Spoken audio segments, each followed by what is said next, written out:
Hey guys! Welcome back to my channel. So for today's video, we are going to do another haul. And I have been procrastinating this haul for a very long time. And konti lang to actually. Gusto ko lang sila haul kasi I think they deserve to be hauled.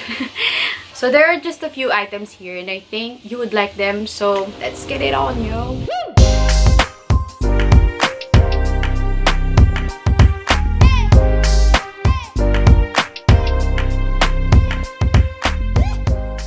Okay, so I'm going to start with the tops kasi dalawa lang yun. And I only bought them kasi sobrang cute. They're worth buying. And the first one is this one that I'm wearing right now.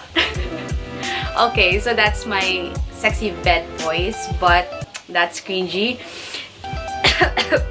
Nasamid ako sa lawig. This is just this gummy top with a spaghetti string and it has this lace details in dark green. And also what I like about this, I don't see a lot of lingerie-like tops na ganito yung strap. So I really liked it. Tapos hindi siya lingerie-like na silk. It's made out of cotton and I think meron siyang velvet details na parang old school like flowery things, ganyan. And I think I got this for only 50 pesos lang. It's a very good steal. Although, what I don't like is, it's quite long. So, yung mga nag-uuso kasing top ngayon, I think they would look good if they will end like awkwardly after your belly button. So that if you raise your hand like that, it will kind of show your belly button, which is kind of sexy.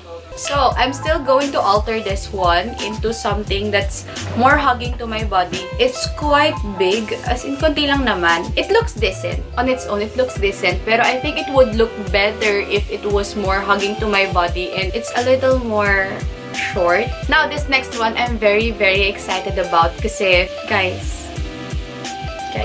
Now, this one, it's not really, nakikita ko na agad sa Pinterest. It's not really like that. Pero may nakikita akong silhouette sa kanya na parang sobrang, look at this one. Is this a sports polo? Is this just a polo? Who knows? I think I always see this like a golfing polo. This is what I see on old men na nag-golf sa movies in the 2000s. So, there, that's the silhouette that I'm going for. And what I also like is its color. Like, guys, look at this color. Although this one, as you can see, masyado siyang mahaba. As in, parang full na polo siya. I'm going to crop it and then I'm going to put a band here at the bottom. And I also like the zipper details on this one na parang if I'm going to use it, tapos crop na siya and if I want to show some cleavage, if there was any, if I really want to show some skin, because I'm scandalous like that, I'm just going to like put it all the way down. Joke lang. Pusod ko na yata makikita dyan. Tapos, ayun.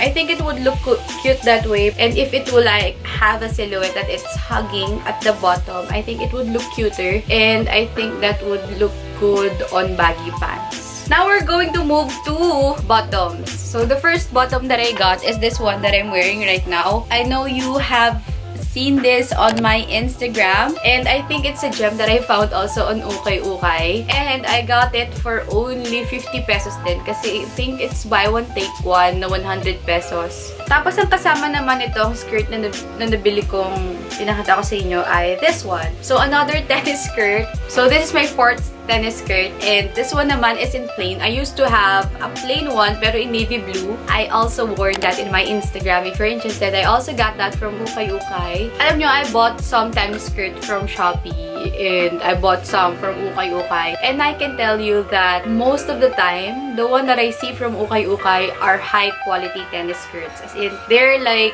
investment. Mas mura na nga pero investment pa yung quality nila na para it will last you a long time na halimbawa, medyo hindi naman maus tennis skirt at tas bumalik na naman siya. Buhay pa rin siya. That's the quality that I always look for when I go to UKAY. And yeah, I always find it. So this one naman, even though I have like a tons of this design, I got this one kasi sobrang ganda nung tela niya. Para siyang high quality na teteron ba yun? Teteron ba yung tawag doon? And this one, maluwag siya as in. Sobrang laki ng iniluwag niya sa akin. Yung size nga niyang nakalagay dito is in large.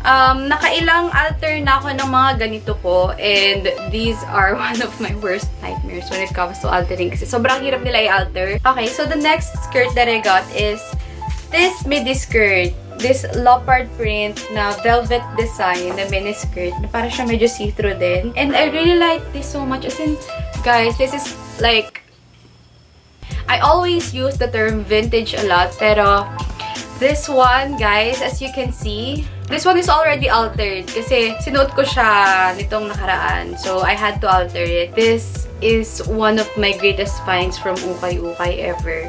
When it comes to vintage pieces, ha? Okay, so another skirt that I got, nakasama naman nun. Kasi nga, buy one, take one, na mini skirt, na skirts. I have this one. So, ito, medyo mahaba talaga siya. Pero, I also like the details in this one. Pero, iniisip ko nga, alam nyo ba, iniisip ko, kung gagawin ko pa ba siyang midi skirt since I already have one. Parang maganda siyang gawing dress. Parang tube dress or something. If-fit ko siyang ganyan. Oh my God. Okay. Hindi na po siya magiging midi skirt.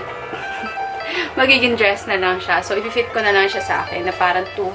Okay, so the next bottom that I got is this corduroy pants in color brown. The first reason that I got this is because of the corduroy texture. Kasi I've been trying to find the pants that is in corduroy and here it is. Pero, this one, hindi ko siya parang, I don't know how to style this one. As in, sobrang basic niya lang na pants. Tapos, yung pagkaka-fit niya, as in, para siyang skinny jeans na hindi ganong naging skinny. Yeah, we're on our second to the last item. And this one naman, parang, I've been trying to find a cargo pants in denim design. And, yeah, I got it. Ayun, sobrang okay. And when I got this with a tag. So, ibig sabihin, hindi pa talaga siya nagagamit ever. Pero, even so, yung design niya or yung details niya sa denim niya, parang worn out na siya. And I think that's just the design of the pants itself. And meron siya sa dulo na parang para isi-cinch in mo yung pinaka-bottom ng pants, which is very rampant before, para magmukha kang genie or something. Pero this one naman, sobrang low-waisted cargo pants in denim siya, as in sobrang low-waisted. Pero I think it looks cute if paired with the right top. So, now we are on our last bottom. And this one naman, very cute lang siya. As in, I've been trying to find like a bottom like this one. I used to find a lot of these before, pero hindi ko sila masyadong pinapansin kasi nung college na mahilig ako mag-ukay-ukay, ang lagi kong nahahanap ay yung mga dad pants. So, that's how I'll call it. The carpenter pants. Dad carpenter. Carpenter dad pant. Whatever. Pero yon yung mga dad pants. And, sorry kung meron kayo narinig na plastic kasi